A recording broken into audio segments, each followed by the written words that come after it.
Luxury India block na Manipur ki susi national level da uthok na ba koi step amang arangi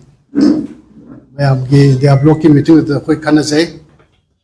national level da koi yari kai di state level da state ki issue na dum lo shalagdi phagada bani na khana bado prime minister na ngasi phawba Manipur da lakning ba masung Manipur ki susi resolve to boge lotion boge step am the local bo da ba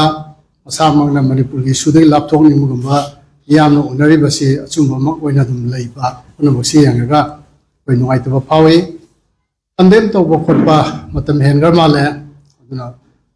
prime minister lak tabagi absence da ikoina issue basi paksana bharat pumba Manipur da संविधान collapse to ba hebtai संविधान के provision institution amata athau to ba yarakta प्रजा सिंह अनमहाचुबा इहनबा अनमहाचुबा प्रजा प्रजा होइबगे वांगाम बंगमक्तबा नहा Singh internet thing बसे फाइदे सोइबसी अनाब सिंगा नहा सिंह ऑनलाइन द थबक तोबा फॉर्म फिल अप तोगदबा अनोबा वाखल गी ममी तमकपदा अब वाखल खत खलगा फाइदे लेरबजो लेतरसु मागी मसागे सोलर पीबे एनर्जी नहा होइबगे एनर्जी दु सिजनरगा मियाम दगी हेना बखनरि बा नहा सिंग करि सिंगी निंजबा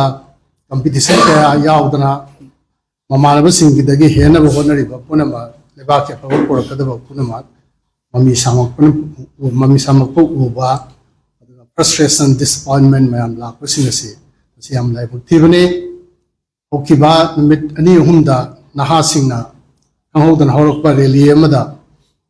नहासिंग थेंगलैबा समस्या मैम हाइरुदा कानकनी अदे हाना मीडिया दा लोइना थोक्तन लैरबनी कोई पार्टी लेवल दा नतन इसा सागे न से मणिपुर की प्रजा पुनमंगना हकना कंडेम तौरिबा नुआइतबा नुंगांगबा फाउरिबनेबा अदर मसी याम हेना खनिया लेते मरुइबा वफंदे होजेक हाईवे सिंग कोलम सिंग पुसलपा यादबा रेगुलर ट्रैफिक से सुकामना सांगबा मतम से पृथ्वी की मफम मते द थोक तब से सेंट्रल गवर्नमेंट हाईवे से सेंट्रल गवर्नमेंट की मथौ ने हानगी मतम ददि था निहुम लेरमगसु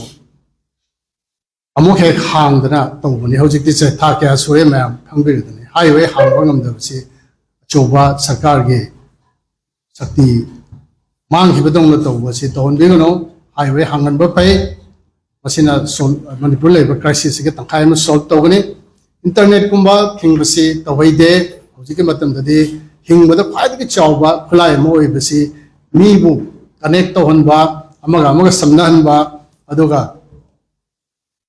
नहासिंबु मरुइना मसाना मसा थबक पिजनबगे लंबीदा चौबा मतेंग पांगिबा नॉलेज ट्रांसफर तौबा कोटपा अनो अनुभव वखल मयाम पीबसी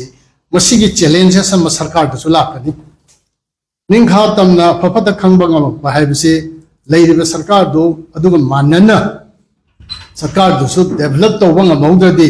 सरकार पाइरबा सिंगदा सोंदबदि लेरंगदि तंगबसु बसे मतमगी चैलेंजेस नि अदना इंटरनेट थिंग बसे माखोय मरुबनसु हाइगरे थिंगबा फते तबिरोय दबुने ना हाइ अदुगा बुजिक लेरिबा क्राइसिस ससिदा कोइना तहोनिंग बसे ऑर्डर्स सरकार के ऑर्डर्स अपिक मफम अमदा इम्फाल की सर्कल खरदा ओरगसु ऑर्डर मेंटेन तौबम चंग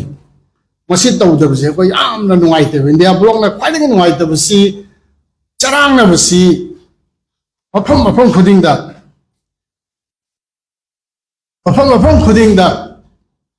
लोइना कोलैप्स तौबा सिटी खतदा कोलैप्स तौवेना हाइबनते को सिटी दे अमरमदा या मागी सिटी खुदिंगमक्ता मणिपुर की वानतना सिटी हाइबसे मागी मसागी इकोसिस्टम मंदुम लेजबने ख्वाइदगी कचिन कोया इरांग सी यौदब मफमदसु ऑर्डर लेरतबसे पुनमक्से अखोय नुंगांगबा फावदना मीडिया खितांगदा अखोय हाइजगे न तौबनि मरुओइना नहासिंगी इरांग मरक्ता थबक पिनबा मखोयगे डाइवर्सन अमा फबलमीदे चनबगिना सरकारना सेमबसे यामना मथौ तायना इ थमजबो लोइना यामबा सोतेन सीपीआई के लीडर को कौशनजरी महागना मखाता वाफम खर थंबिनो